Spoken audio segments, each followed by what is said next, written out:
Hello, and welcome back to Agrarian Skies.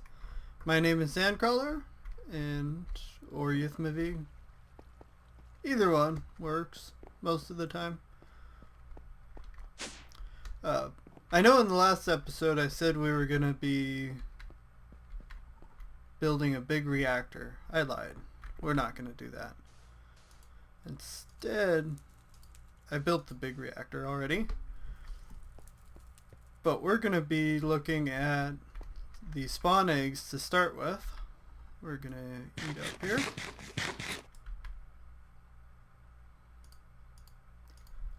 And then I'm going to show you guys the reactor. Okay, well, we can just kill that guy. I didn't fully think through my box. Apparently I made it too high.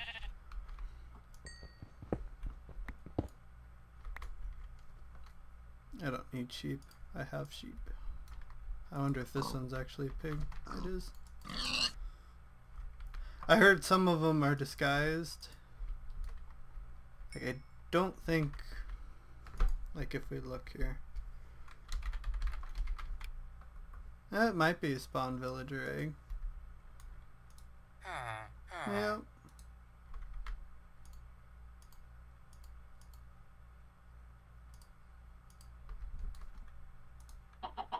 But see, these are chicken spawn eggs that have been renamed to silverfish. I don't need any of them either.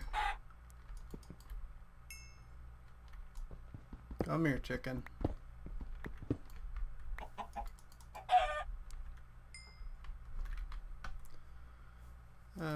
This one is also spawn chicken. Or this one is spawn chicken. I bet it's silverfish. Which I did not make this box out of the right material for silverfish. Oh, the slag. I don't know why, but I can't get this high oven to eject the slag into a pipe or a tube or even this output here, or this duct that I would think it would eject into. So it spits it on the floor, and then I have this vacuum hopper that I hope picks it up. Let's grab some wood.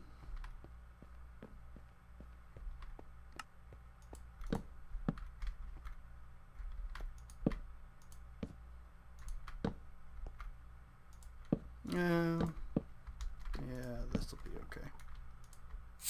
Yep, silverfish. What did he do to me?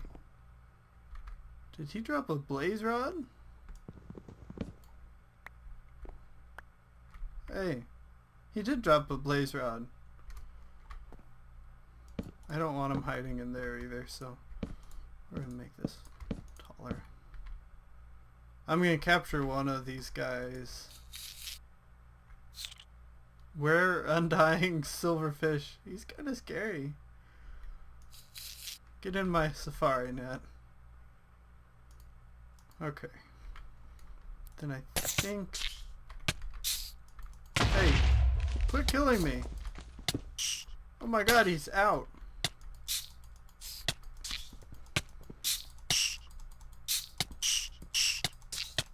If I die here, I'm gonna be mad. I'm gonna eat. We need milk.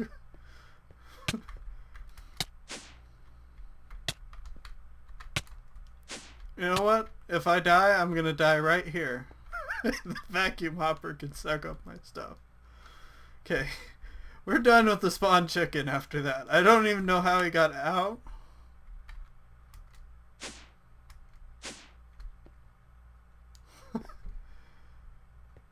It's gonna take a little while to regenerate our health. We're gonna put him right back in here. I should rename him. Oh well. I think I'll remember after that.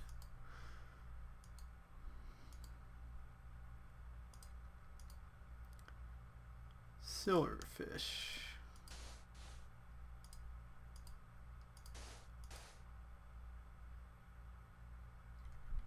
I heard sand, and then I remembered why I heard sand. Okay, I think the mushroom is actually mushroom.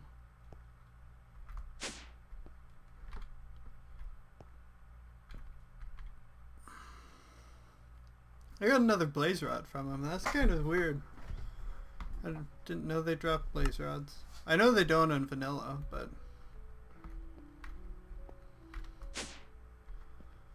that's an even better reason to set up a farm for him. Okay, well, since I really think this guy is a mushroom cow. Yeah. Can I not lasso you? Will you get in my lasso?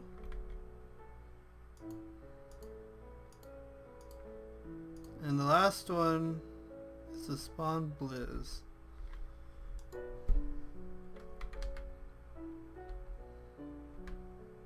Which is not what's actually in it.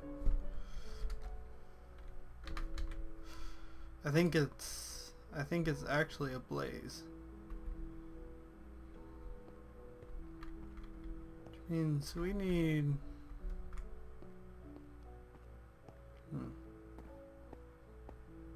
I was thinking it'd sure be nice if we had some health potions, but that's not gonna happen. Unless I got one as a reward. But I don't think so.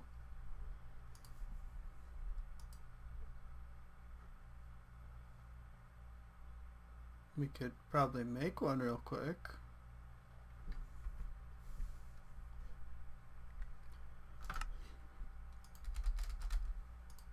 Now that I have the potion brewing stand, or a blaze rod to make the potion brewing stand.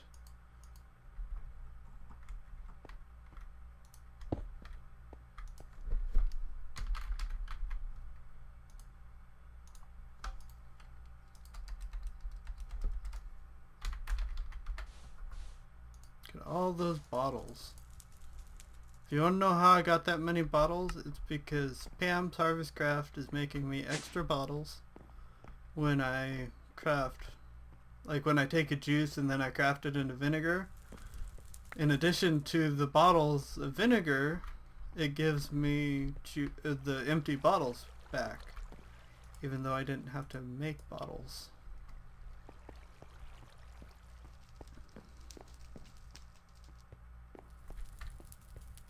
Are we doing regen or health?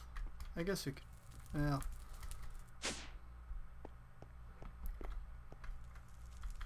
Did I place the... This place is such a mess.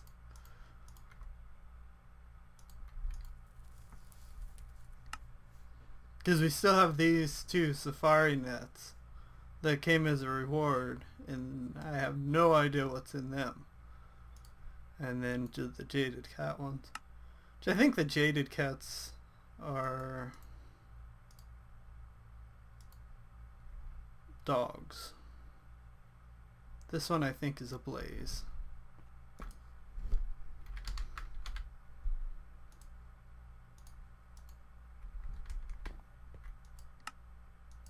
I think we have everything that we need. We do regen. I don't remember, I never do, but if we give it that, it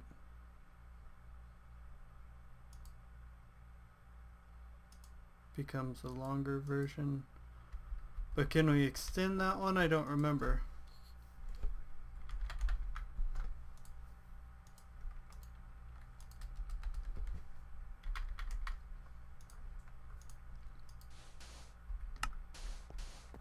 So now that we have a blaze rod, while we're waiting for brewing to happen, I want to do, because I at least want the second tier. We can now, you can see I finished Hell's Kitchen. Hell's Kitchen was a bunch of like intermittent quests. Make a tomato, make spaghetti, lettuce, and then the real quests are in For the Hoarding.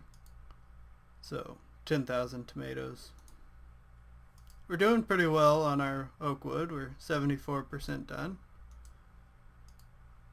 And in here,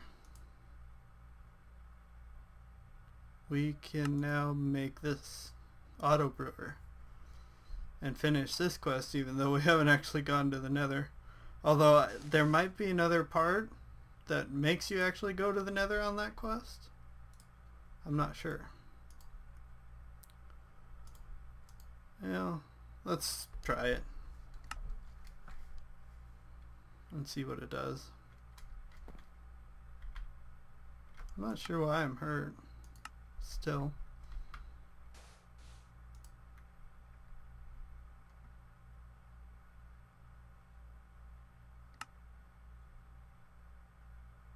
I had downgraded it.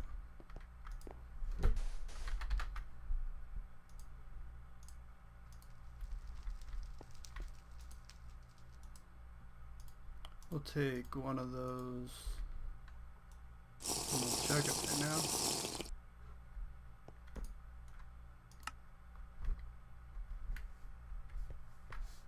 So if this is a blaze, I'm capturing it in a safari net. If it's anything else, I'll probably kill it.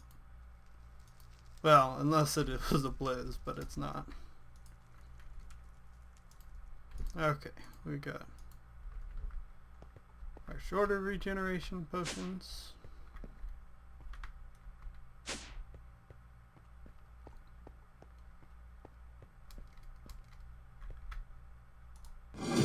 Yep.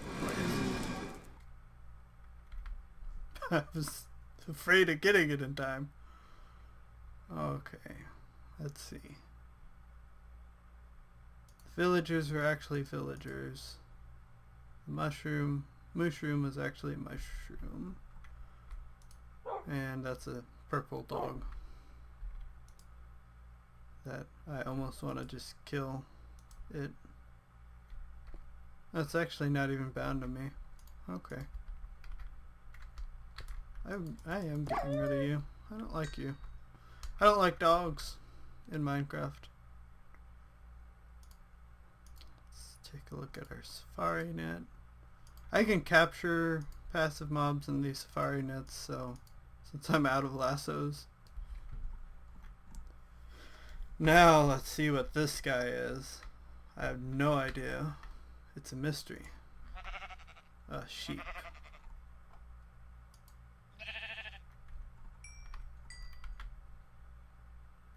And let's see what this one is. Hopefully not another sheep. A mushroom cow. I'm tempted to just kill it.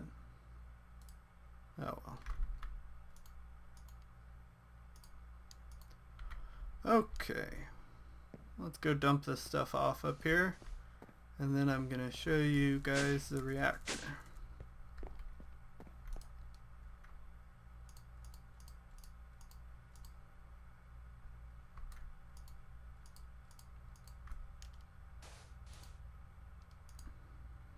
I don't know why I would need that.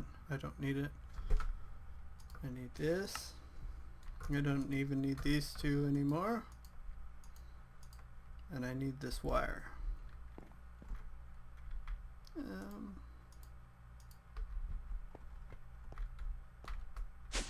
Yeah, we'll just go this way. I made a warp book right here, and so I could warp down to power or up to the laser up there, and we'll be adding more pages to it. Internal server error. I'll be right back. Okay, I'm back. Sometimes it does that. So anyways, about the warp book. I think it makes it too easy, so I'm trying to avoid using it as much as possible. So we're down here at our power station. We have our really noisy and very annoying TNT generators that I'm never turning on again because they don't generate enough power. And then here we have the big reactor.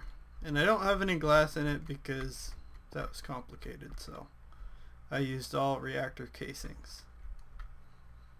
So first, let's pop this open here, and we'll pop off this one. Okay, so this is Resident Ender, and if you fall in it, you get teleported away, but it's a good coolant. So in this build for the reactor, which is a four fuel rod reactor, there is Resident Ender here, or anything for cooling, so you could use liquid something or another, cyanide, you get it from the blizzes. But I don't have that, so I use the next best, which is this liquid ender from melting down ender pearls. Okay, so there's the one block there in the center, and then all of these blocks here have Resident Ender in it for cooling. We're going to close that up, because I don't trust that stuff on a skyblock map. Teleports you right off the edge and you're dead. At least without a jetpack. Okay, we didn't want to click on that. I was trying to eat. So you can see that these are blocks of gold here. These are in between all of the fuel rods.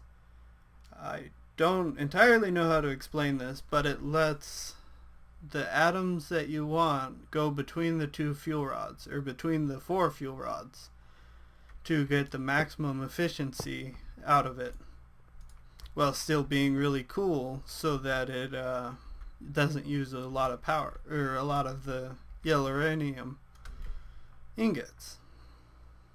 Yellorium ingots, whatever. Something like that. We want to minimize the usage of that, not because we don't have a crap ton, because we do, but because why use more than you need to? And that is where this guy comes in, which is a programmable RedNet controller. We're going to break it. I guess we break it with a... yeah. Okay. And we're going to put a RedNet cable in, and then we're going to place it down. Because under here we have a reactor RedNet port, and then this is a access port to put yellorium in.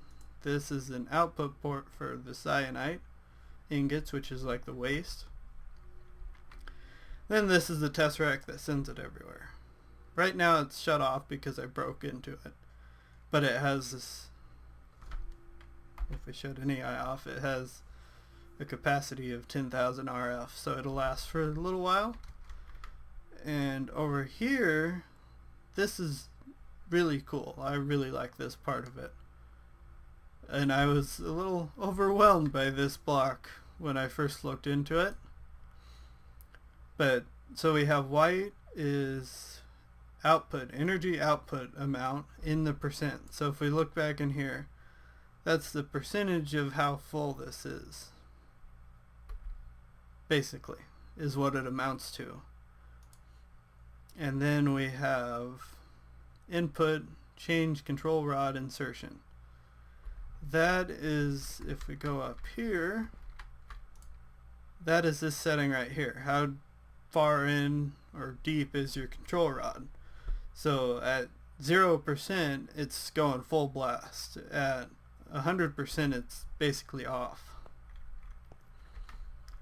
And what we want it to do, or what this block does, and why it's here, is we want to only generate the amount of power that we actually use.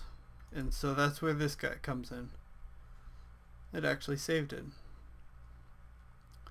So right here, this is the input from either the block or the RedNet cable for the white color, which you can see we have set here to energy amount percent. And so this is set to a maximum 2 input. Don't entirely understand that part of this block yet. You can see we have a lot of options here.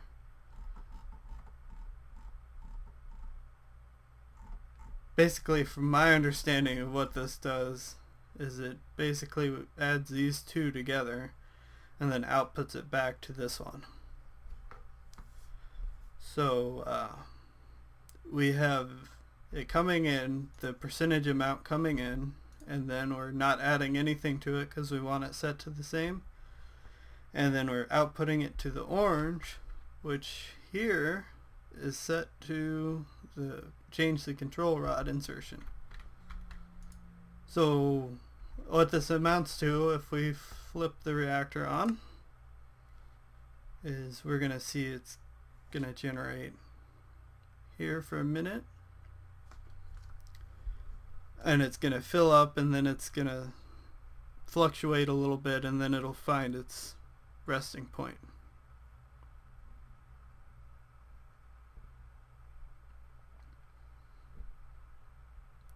It was running like 93%, something around there.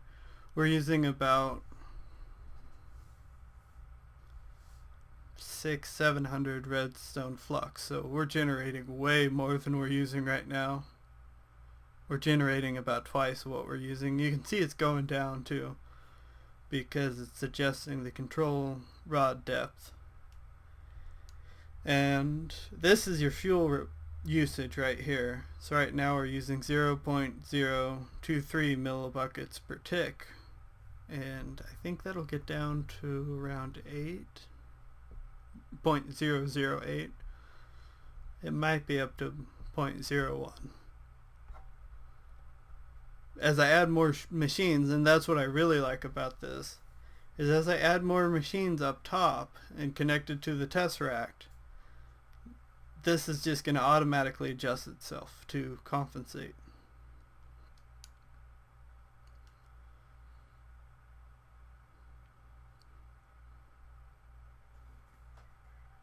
So if we watch it, we're going to watch it here for a minute. But you can see it's 84% right now in there for capacity, and this is set to 85%, probably because it got to 85%. So it'll set them all to the same one, which I don't know if that part matters.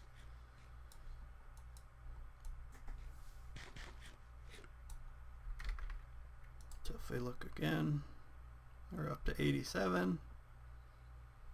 So you can see our RF per tick is down to about 900. We're at 0.013 millibuckets per tick.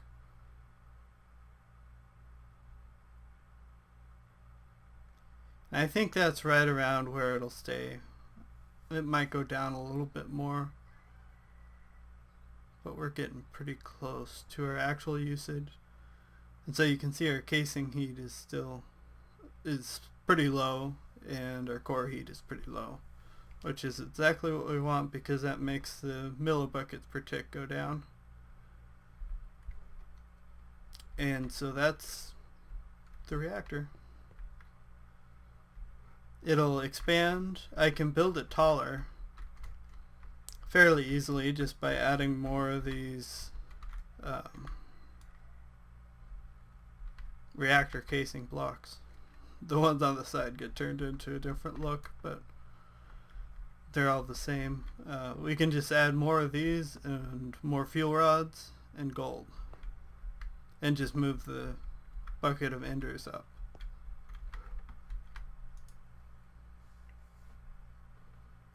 So here we're down to 0.01.